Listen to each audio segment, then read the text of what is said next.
Then some man comes outside next to us, leans over the railing and goes, Audio Jungle. Hello, welcome back to Experts About Nothing. Woohoo! Hey everyone, we have an interesting episode for you all today. Maybe fun, maybe fresh. But before we get into it, we wanted to plug our Instagram page. We have some fun content on there, you guys. And we have a reel that really should be popping off. That's not popping off as much as we hoped. I know. We were so hype about this reel. So, if you're listening and you haven't liked our page, please do and watch the reel. And also, you can follow us on Spotify or Apple Podcasts, whatever you prefer to listen on. So then you can get notified whenever we post a new episode.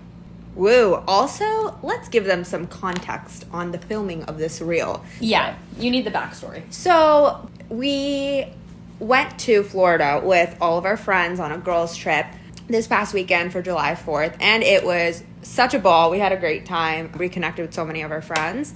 Then we went to dinner on one of the last days there. We come back, we are actually exhausted and in a food coma. Priya goes, Diksha, we need to film this reel really quick while we look good. Because I'm every time we get dressed up, I'm we need to capitalize on this moment because it doesn't happen that often, and we need to get the content then, rather than when we're looking beat, which is 99% of the time. That's true.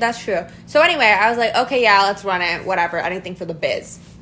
Then Priya shows me some ideas of what she's thinking. There's some acting, themed ones. There's some dancing themed ones. And frankly, the dancing one just seemed much more fun and fresh, even though it was so much more work. It was more work, but I love when the beats hit exactly. Yeah, and it was a simple dance. So I was down. If it was some crazy ass dance, frankly, it took me, the hoopla dance, that took me 4 hours to learn. No, these TikTok trends are very difficult. They make it look so easy, and then you try to do one, and you're wait. How are they doing 10 steps in 2 seconds? I don't know. But this one was pretty easy. So we go on our balcony to not disrupt the rest of our friends and create a commotion. And so we do this. We're starting to do it. We're getting into the flow. My phone is at risk of falling off the balcony. And I'm you know what? Whatever. Anything for the lighting. Yeah. We have a tripod. We had a whole setup. We had a makeshift tripod with light situation. Then some man comes outside next to us, leans over the railing and goes, girls, it's 11 p.m. and we're trying to go to sleep. And you guys are just right next to our window. Our room is right there. And we're sir, it is a hotel. You can't expect utter silence in Florida. And just for more context, the balconies were facing the pool, and people were usually out there till the pool midnight. is open until midnight. And so I was you're definitely hearing people hoot and holler in the pool. Unless this was your only night there and we were the biggest disturbance you had. I saw that man before. So I know that they've been there. So frustrating. Anyway, then we were okay, I guess we'll go to the pool. So we walked our asses downstairs outside to the pool area, did another makeshift tripod situation. Yeah. And this is in full public view. Full public. Anyone that walks by seeing us really put in so much effort for a reel at midnight at this point. Yes. It turned out iconic. Yeah, and it turned out great. Finally. Yeah. We're so proud of the product. We thought we were going viral. Yeah, I was this is it. This is our claim to fame. This is our claim to fame. I think it was really just all the effort we put in. When it finally hit, we were yes. It has to be it. Maybe it was a personal victory. I think it was, and I'm good with it being a personal victory. But frankly, if you haven't seen it, check it out. Check it out, and please like it, because we see people are sharing it, but not many people are liking it, and that's crazy. So we got the analytics, but that was honestly hilarious. I think our trip was a grand success. Wild success. I've never felt so sad leaving a trip. I know, because it genuinely was really relaxing. I think our entire crew came to the beach and we were we frankly don't want to do anything. And so it was good that we all had the same intention going into the trip. It was just that we wanted to spend time with each other and actually just lay on the beach. And that's exactly what we did for 5 days. And it was so great. nice. I was telling Prachi and Priya this earlier in the week. I just felt like it was so relaxed in that in case like different people wanted to do different things, there was never any pressure to do everything. Like people were kind of picking and choosing, going in like smaller groups and like, you know, mixed around and did a bunch of different things. I just feel like I had a scarring experience from beach week. So going into another beach trip, I was no. I literally go to the beach only when my friends. I've never gone on a personal fun trip to the beach. Yeah. Because that was just not my childhood activity. That like it my wasn't family really mine either. I think I went a few times, but it's not really. I find the beach to be more fun with friends versus family. Like I feel like it's more of a friend trip than a family trip because like friends can just lay around and not have to do anything for hours, and that's great. But I think family trips are like when you have an agenda of items to do and you guys are just like you're on the move all the time. But no, beach week was, for those who don't know, beach week is a week-long trip you do after you finish your exams. Senior year of college. Senior year of college. Go to the beach for a week and then you like come back and you graduate. So I mean that's a different vibe completely. And you're it's basically like just on a bender. In a bunch of different schools is going to beach week. So you overlap with a lot of people. Like just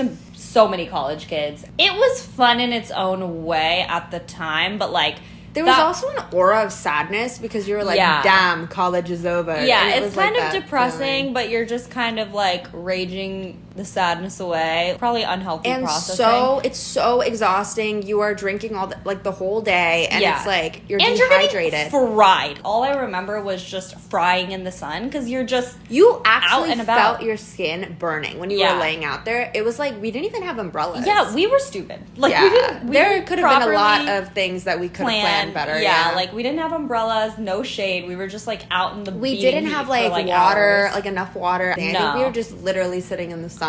But this was like a very upgraded version of Beach Week where we're all actual adults now. So we're like literally before we left, we're like sunscreen, hats, like motion water. Sickness medicine. Yeah, we were very well prepared. So it felt actually really relaxing. Like I don't think I felt like tired at the end of the day, but not beat up. Like no, and we slept in. It was nice. No particular agenda, but highly rec to do a fun college friends. Girls trip, guys trip, whatever. Get the trips out of the group chat, everyone. It's really worth it. Do it. It's worth it. Mm-hmm. Yeah. Mm-hmm. All right. Well, I guess this kind of leads into the topic of our episode. Well, this honestly spawned from me having a spiral this morning where I was like, oh my God, I am like... Just a Sunday spiral. Just a fun Sunday spiral. I don't know. This is a mishmash episode of all of the mid-20s existential crises that you have every hour. Or rather, ones that we're thinking about. Yeah, ones that we're thinking about. I always get a lot of comfort from listening to other people share their... Other people share when they're down. Yeah, or like stressing about shared anxieties. Because I think we all feel them. Yeah. We don't talk about the deeper ones as much. Yeah. I mean, whether it's your friends or like people you're seeing on the gram, seeing on the street, you're always comparing yourself to people. The funny thing is 99% of the time, everyone's probably having a similar, like something else that they're comparing about you against themselves. You know, like we all have our own set of anxieties. And I think your mid-20s just perpetuate that to such a grand scale because it frankly feels like the most drastic decade to me because you start the decade, you're just like fresh out of college and just trying to like get a job or go to grad school, whatever you're trying to do. And then you're supposed to end it with like potentially being a mother or something. Yeah, it's crazy. So it's just a wild developmental period of time and it's really easy to feel behind. And so I've definitely been feeling like pangs of that over the past few months. And I feel like different people feel behind about different things, whether it's they're still not satisfied in their career or,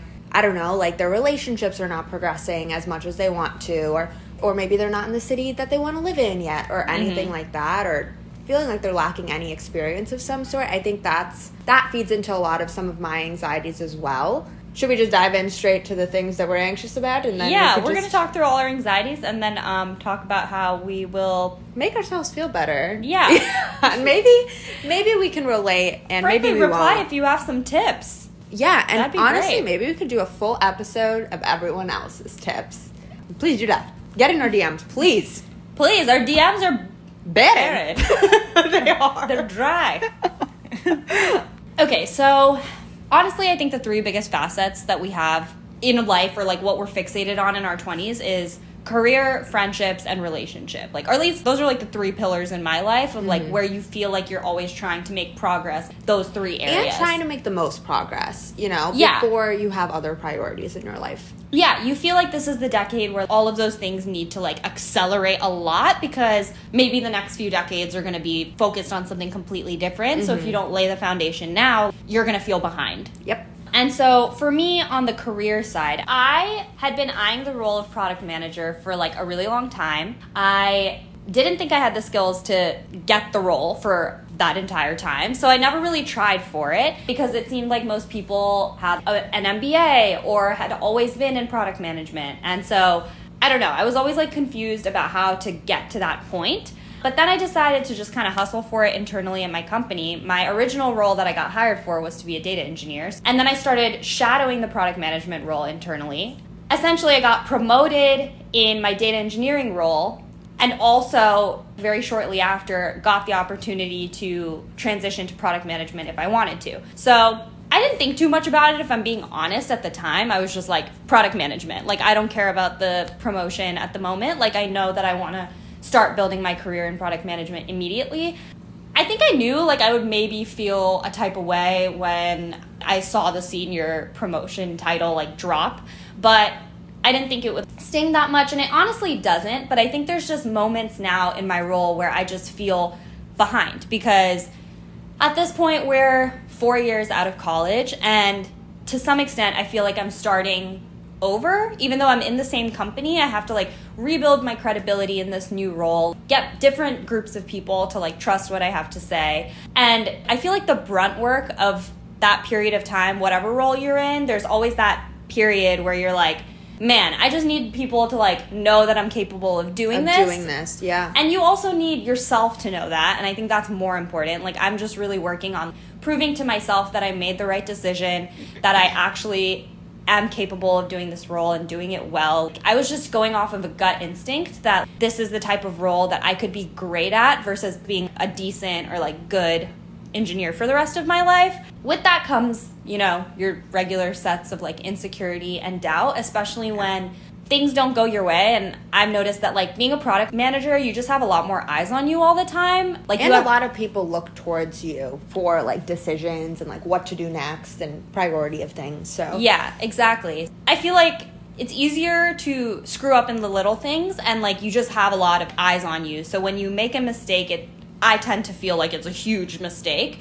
Even though, like, part of the role is making mistakes. You're not going to get 100% of things right all the time. But yeah, like, I think it's tough whenever you're betting on yourself or betting on a gut instinct to, like, transition within your industry, transition to a completely new career in general. Mm-hmm. That rebuild process causes people so much anxiety, and a lot of times prevents you from even trying to do it because you're fearful. I mean, it makes a lot of sense. I felt like I needed to do this now, because if I kept waiting, I would not do it. But I think that's a really common anxiety that people have, whether they're trying to transition careers or, you know, maybe transition industries, companies. We just need to remind ourselves that we're always going to have to like start over at some point. Yeah. And be comfortable with the discomfort of that process. That's what I keep trying to tell myself. No, definitely. And I feel like in your 20s specifically, that is the time when so many people are constantly changing their companies or they're changing their career paths. And it's not an uncommon thing, but I think when you're going through it, the stress of figuring it out and being good fast kind of overwhelms everyone. And I know personally with my career, I am now a data scientist. It took me a long time to get here. First of all, coming out of college, I never imagined that I'd be in this job. And I think that gives me a sense of like gratefulness and almost a deeper sense of imposter syndrome, because I'm like, maybe I don't deserve this role. And that thought kind of lingers in the back of my head, because I'm like, whoa, I know how hot this role is right now and like how people have to get master's degrees sometimes to get these jobs. And I'm so grateful that people took a chance on me. I'm able to build in this career with an unconventional path. And we can do another episode fully just on like career stuff and going through all of that madness, maybe once we actually figured it out. But I recently got a promotion, which I'm happy about, super grateful. But now the bar is raised. I can do the, you know, elementary stuff, the more introductory tasks. And now it's like I have a docket of work that I've done, and now I need to one-up myself. And the thought of that is a little bit scary because obviously there are more expectations in any promotion to do more and be better. And I think it's just the fear of how am I going to get there? And little do we know, I think we are getting there every single day. Yes. And I think a huge thing, I don't remember who told me this. I think someone I worked with told me this.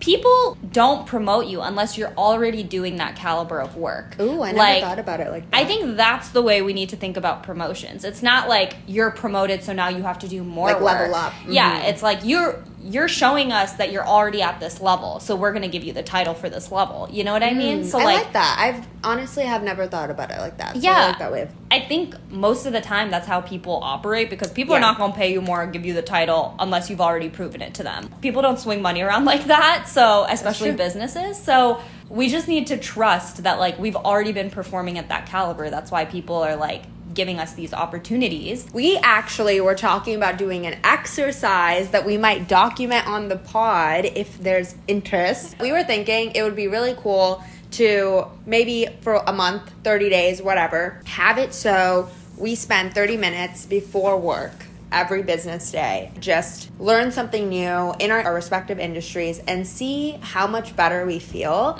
by the end of the month. Because I feel like, the Sunday Scaries, 6 p.m. on a summertime day, it's very hard to do those incremental improvement things at the end of the day.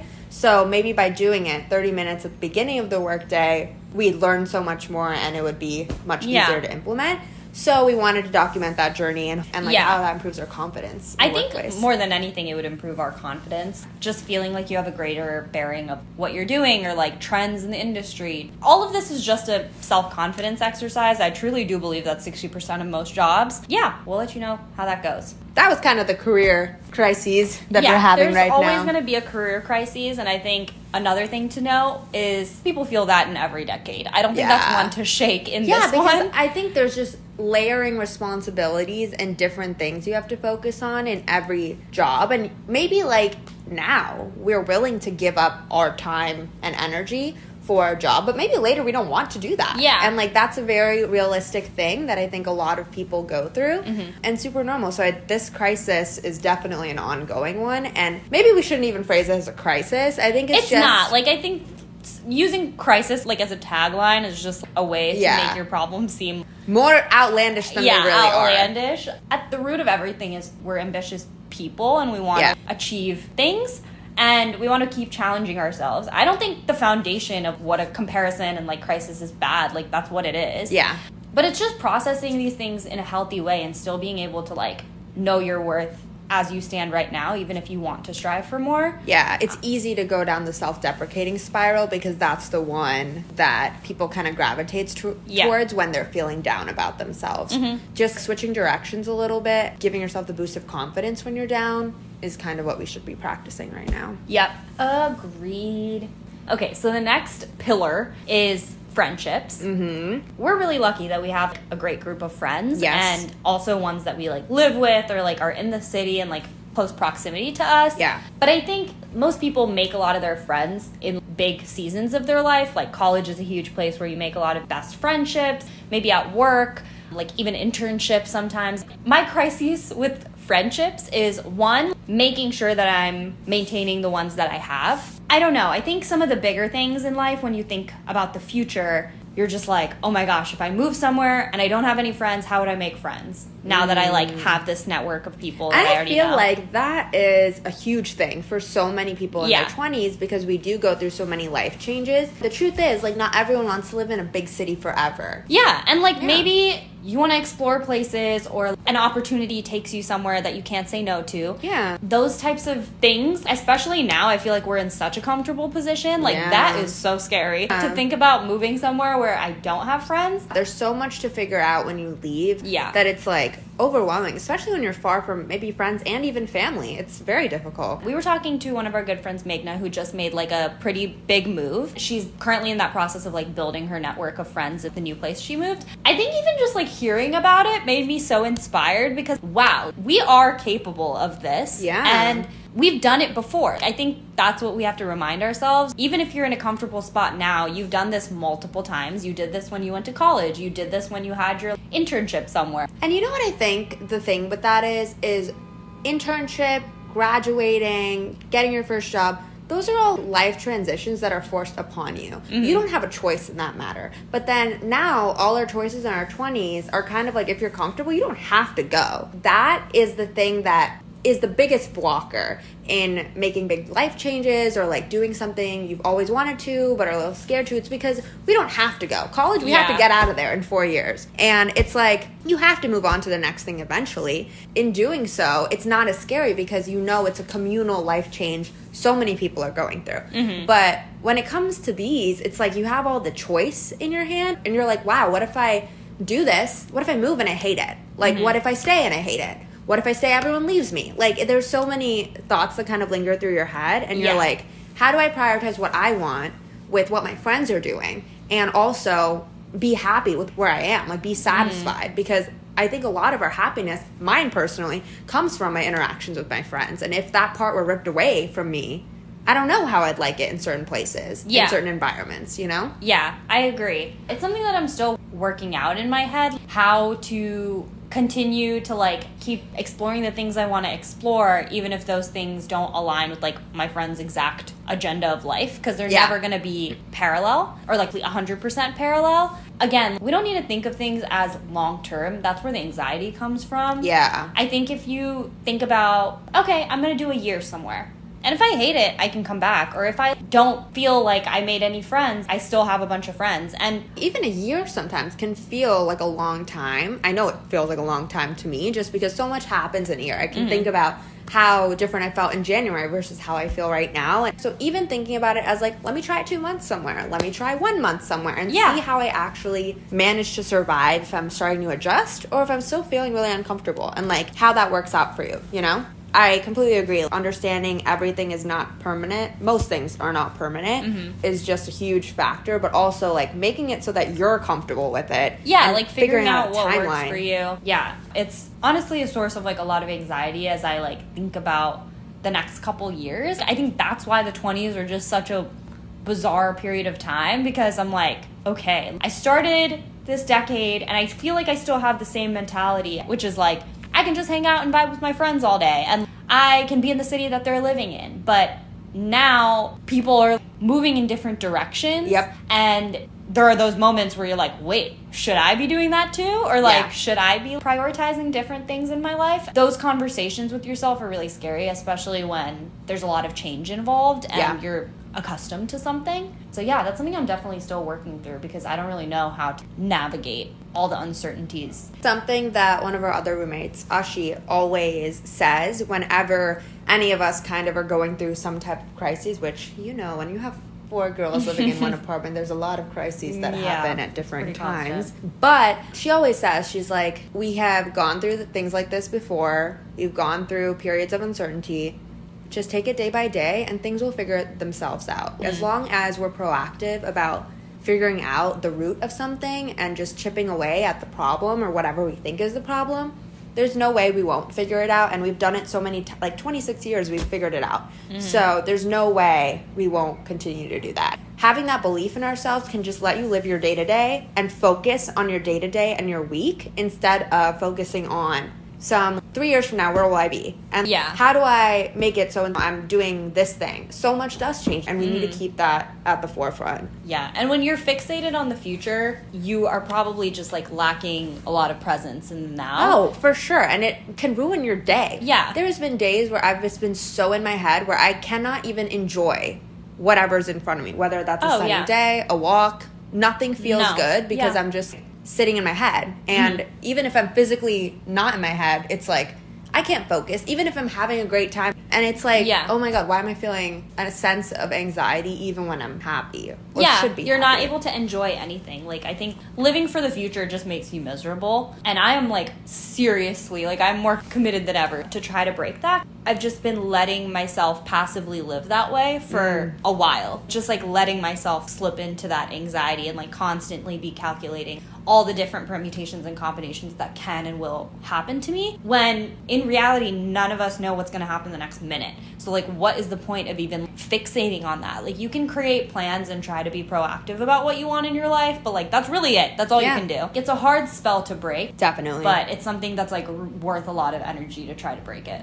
Yeah. And going back to specifically friendships, I feel like learning to relearn the idea of growth is so important. And a lot of growth includes maybe shedding relationships or even restructuring your relationships so that in a given time or phase in your life that you feel fully supported by the people that you're surrounding yourself with. At the end of the day, your friends are people that you choose. And I think something that I'm really understanding is just that if your friends are causing you anxiety in any which way, then it's important to take that break if you need that. Yeah. And then come back to it. And I feel like, especially with some of the friendships that all of us create through life, there's no way you're going to be close to every single person every single time. And there's no way you're going to share everything with everyone. It's impossible. Like, you can't do that, because otherwise you're living for other people at that point, because you're just so busy trying to maintain your friendships. Loving from afar is something that I've definitely learned throughout this decade, and wishing well for people and then letting them do their own thing. And then when you do catch up, things are great. And I feel like, this girls trip was a big thing for that.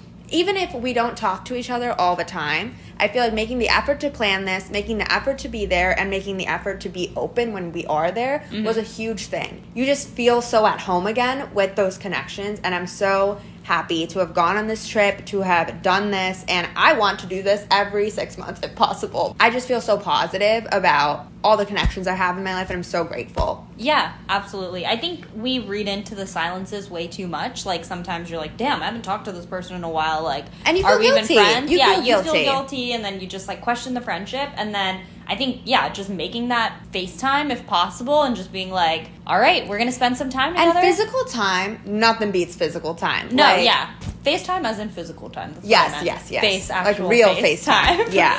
But also a FaceTime if you want to. But like, it was so refreshing to just be with this group of people again and just feel like no time has passed. And we're just able to like give our life updates. There's no weirdness about who knows what and who doesn't know what. It was just so casual and open and honestly so fun. Like, we still have the same dynamics, still have the same humor, weirdness. Like, all of that is very consistent, but we can also see a lot of growth with each of us, and like maturity. And I was like, damn, this is like cool. And like, that's honestly all I hoped for a girls trip, you know, like coming out of college. And we haven't done this for 4 years. We haven't had a real girls trip since our grad trip. It's really important to plan some of these intentional, we're going on this trip to spend time with one another and see each other after a while. It's easy to see people in passing and not actually feel like you've had good FaceTime with them or like good quality connection time. And I definitely have felt like that in the past, where I'm like, I went to this event, but I don't really feel like I connected with many people, and I don't feel like I actually caught up with anyone. I feel like it was just kind of like a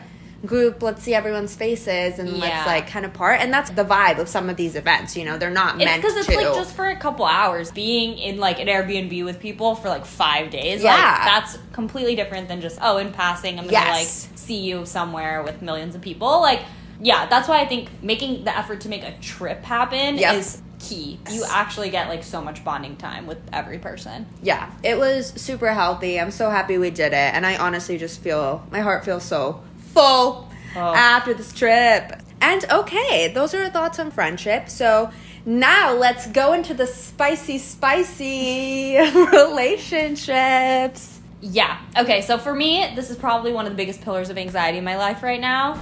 Especially, I think, because, I don't know, we're 25, 26, and I just think the split between people and, like, the phases of life they are in this respect seems the most drastic. Yeah. I am not in a relationship, and, like, I feel fine about that most days. I'm just vibing. But then you see the people who are engaged or, like, literally getting married or in just, like, super healthy, committed relationships for years. And that's when you feel like your timelines are completely off because it's staring at you in the face. Like, the evidence is just there. I know that a lot of people are in every bucket of that. Like, some people maybe just started a relationship, some people are single, some people are like in those committed relationships, and each of those groups has their own set of anxieties that are like, I am, you know, like behind, or I'm too ahead, or like whatever. I don't think the anxieties are void in any group, but I think for me, rolling up to like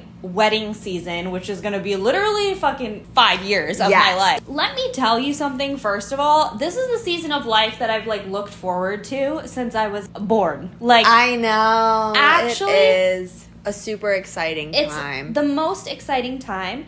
And I have a lot of older family and like cousins, so I was always really young in all of my family weddings, or like most of them. And I would always see like my cousins and like their groups of friends, and like how exciting and fun it was for all of them. And literally that was just my dream. I was like more excited for that season of life than like my own wedding. And now it's here, and I'm like still super excited, so hype. I have like the most fun every engagement or weddings in my group of friends.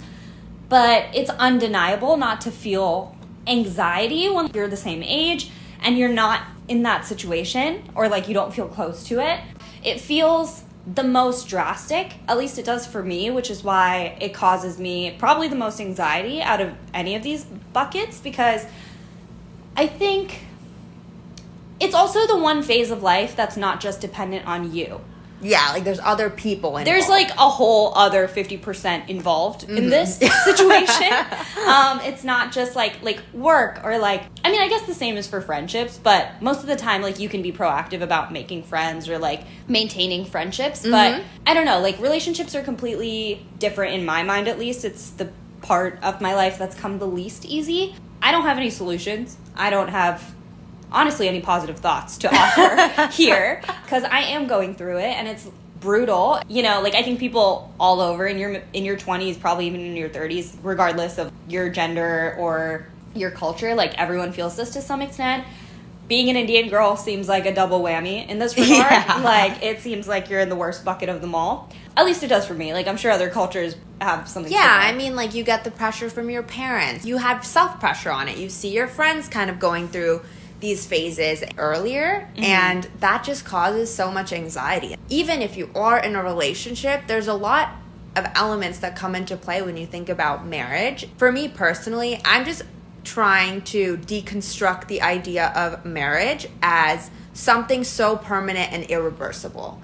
And I feel like the reality of the matter is a relationship is work at any point in your life. Being married, at the end of the day, it is still a relationship that requires a lot of time and effort, and it's a choice. Just the inherent pressure in Indian culture to get to that stage, to feel like a settled person, is suffocating. Especially as you get into your second half of your 20s, that pressure becomes 10x, even if you are in relationships, because you're like, am I ready? Am I not ready? Should I be doing this? Do I feel ready because other people are doing this? It's easy to forget about your day-to-day happiness and just making sure, like, you know, your now is happy. The pressure sometimes just takes away from that because you're so hyper-focused on reaching that alleged milestone that is literally a construct. And like, something that I heard recently that really hit me is if you have a choice between guilt and resentment, choose guilt. What that meant to me is anxiety can make you feel like you need to rush into something, or like you need to just, like, we just want to solve the problems in our life. And if you approach your relationship status as a problem, you're just going to want to like quickly resolve it. But getting into a relationship is not something you should do quickly, and getting married is definitely not something you should do quickly. It's a big change. It's a big commitment. It's better to maybe feel guilty, or that you're not meeting other people's expectations or even your own expectations momentarily for like a season of your life, than to resent yourself and resent other people and regret something huge for the rest of your life. And when I feel a lot of pressure, that's what I turn to as a way to check in with myself and what I really want. It feels like it's the biggest timeline, biologically, culturally, societally, because you're supposed to do everything at this age, this age, this age, like whatever, have kids, and then your duty as a woman is done. Like that's how it feels. The bravest thing, like most people can do, is just break all these constructs and do what feels right to you.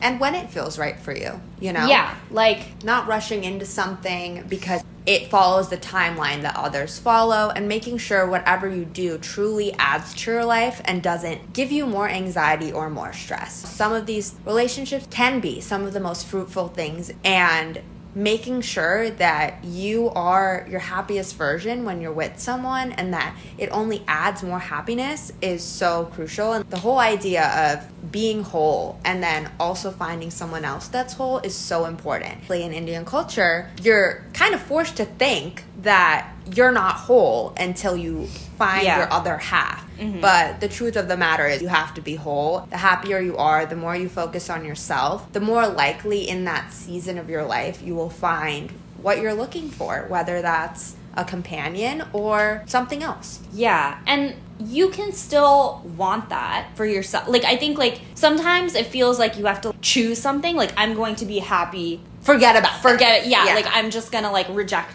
being in a relationship to choose my happiness. And if you don't want to be in a relationship, then, like, I'll pay you. Yeah, like, literally don't. It doesn't matter. But these things aren't mutually exclusive. Like, if you want a relationship, you don't have to be miserable when you're not in one. And you can still want one and, like, do what you can, whatever that is, to try to get one, but still, like, be happy. I know it's a hard balance to not consume you when you want something, not just a relationship, but anything in life. Yeah. Because it feels like you're lacking it. I really like how you phrase that, because the way that makes me feel better about everything is that you just have everything to gain. You know, like you're not lacking anything. You're good right now, but you have more that you could gain, you know? Maybe I think something that I have also been experiencing in terms of, like, weddings and being in a relationship and being in one for a minute, I feel like some of the other pressures I see is just on Instagram. You just see